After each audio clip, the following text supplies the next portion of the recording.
Hello my dear friend, इस video में बात करेंगे एच जी इंफ्रा स्टॉक के बारे में। H G infra engineering limited, यहाँ पर आप देख सकते हैं स्टॉक में गिरावट है, लेकिन battery storage system in India का ऑर्डर एनटीपीसी की तरफ से मिला है इस कंपनी को, जिसकी कुल कॉन्ट्रैक्ट अमाउंट है 1110 करोड़ रुपए और ये प्रोजेक्ट 1.5 ईयर के अंदर कंप्लीट करना है।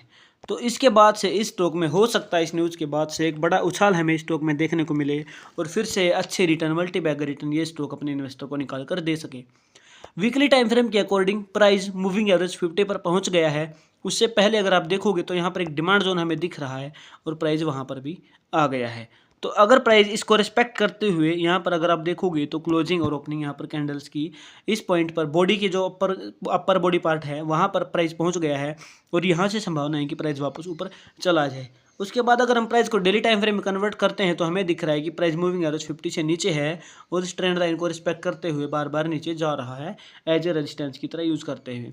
फिर हमने देखा कि प्राइस मूविंग एवरेज 100 से भी नीचे है, क्योंकि हमें पता है कि जब प्राइस मूविंग एवरेज 50 को तोड़ देता है तो प्राइस डायरेक्ट मूविंग एवरेज 200 पर जाता है।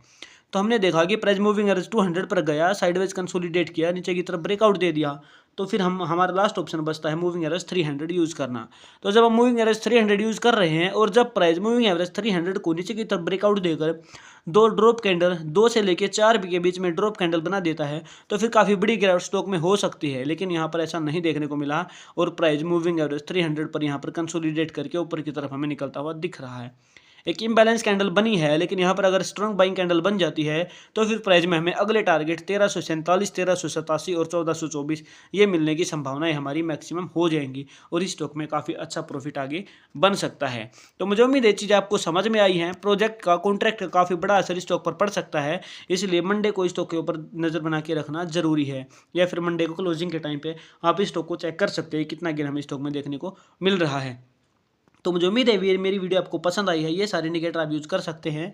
अगर आप टारगेट देखना चाहते हैं तो पिवट इंडिकेटर भी आप यूज़ कर सकते हैं, जिसमें आपको लगभग सारे यही टारगेट मिलेंगे। तो मुझे उम्मीद है वीडियो आपको पसंद आई है। वीडियो पसंद है तो वीडियो को लाइक करें और चैनल को सब्सक्राइब करना ना भूलें। Thank you very much.